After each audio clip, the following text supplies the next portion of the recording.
இந்த 5 பொருளை வச்சு சட்டுன்னு ஒரு காரக்குழம்பு வச்சிடலாங்க. சின்ன வெங்காயம் இருந்தால் சின்ன வெங்காயம் எடுத்துக்கோங்க, இல்லை பெரிய வெங்காயம் கூட கட் பண்ணிக்கோங்க. ஒரு தக்காளி, பெரிய சைஸ் தக்காளி, ஒரு பொடி கறிவேப்பிலை, ஒரு பொடி கொத்தமல்லி, ஒரு 10 திரி பூண்டுங்க. இதை எல்லாத்தையும் மிக்சியில் போட்டு விப்பரில் கொர கொரன்னு அரைச்சி எடுத்துக்கணுங்க.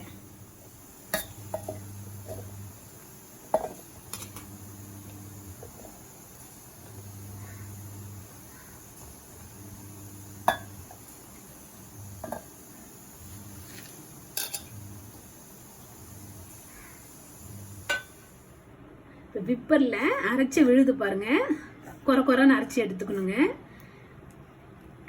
குழம்புக்கு தேவையான பொருட்கள் 4 ஸ்பூன் மிளகாத்தூள், குழம்பு மிளகாத்தூள், 2 ஸ்பூன் தனியாத்தூள், தட்டின 4 திரி பூண்டு, மஞ்சத்தூள், கல்லுப்பு சேர்த்துக்குங்க, உடம்புக்கு நல்லது, கறிவேப்பிலை, கொஞ்சம் புளி, அவ்வளோதாங்க. தாளிக்க கடுகு, கொஞ்சம் வெந்தயம், கொஞ்சம் சீரகங்க.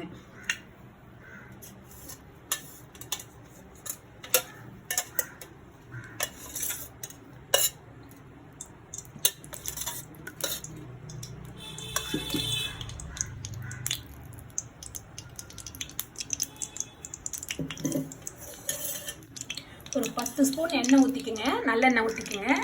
நல்லெண்ணெய் இல்லைன்னா எந்த எண்ணெய் இருக்கோ அது கூட ஊற்றிக்குங்க. ஏன்னா காரக்குழம்பு கொஞ்சம் எண்ணெய் இருந்தால் நல்லது.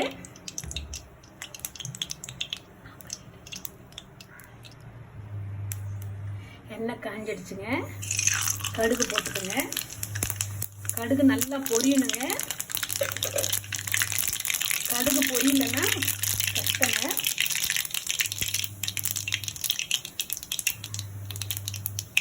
கடுகு பொரிஞ்ச பிறகு வெந்தயம், சீரகம் போட்டுக்கணுங்க.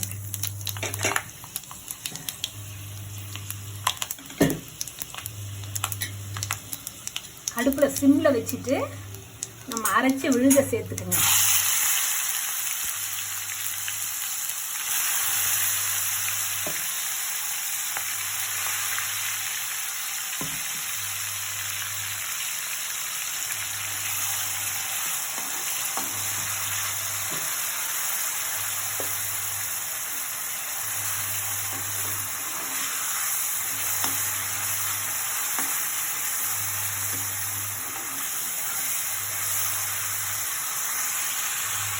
கொஞ்சம் நல்லா வதங்கட்டுங்க.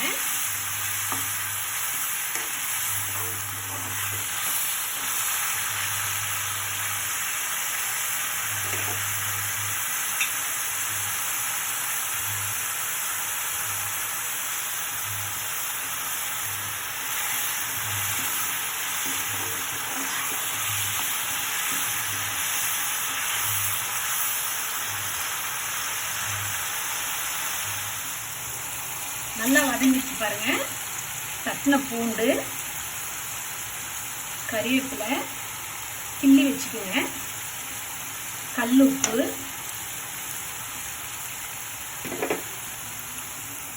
மிளகாத்தூள், தனியாத்தூள்,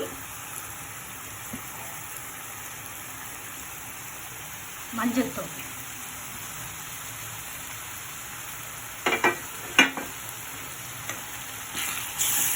இது கொஞ்சம் நல்லா வதக்கிடுங்க.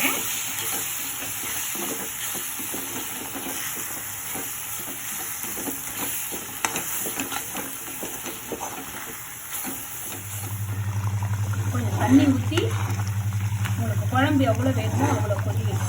தேவையான அளவு தண்ணி ஊற்றிக்கோங்க.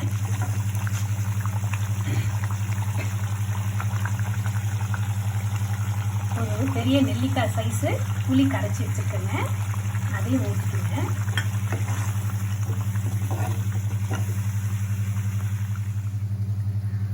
தேவையான அளவு இந்த பதத்தில் கரெக்டாக மூடி வச்சிருங்க. ஒரு 8லேருந்து 10 நிமிஷம் கொதிக்கிட்டோங்க. நம்ம இன்ஸ்டன்ட் காரக்குழம்பு ரெடிங்க.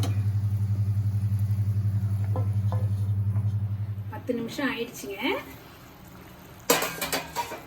பாருங்க, எண்ணெய் பிரிஞ்சு நல்லா வந்துடுச்சு. மிளகா கண்டெல்லாம் போயிட்டு இருக்குங்க. உங்களுக்கு தேவைன்னா ஒரு 1/4 ஸ்பூன் நெய் போட்டுக்குங்க. தேவைன்னா போட்டுக்குங்க. ஏன்னா காரக்குழம்புக்கு நெய் போட்டால் நல்லா இருக்குங்க. ஒரு 1/2 ஸ்பூன் மிளகு தூவிங்க இறக்கும்போது.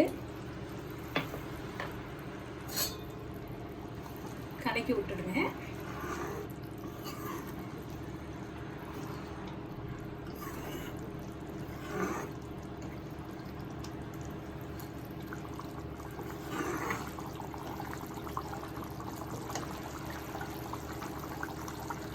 காரக்குழம்பு ரெடி ஆயிடுச்சுங்க. நன்றி, வணக்கங்க.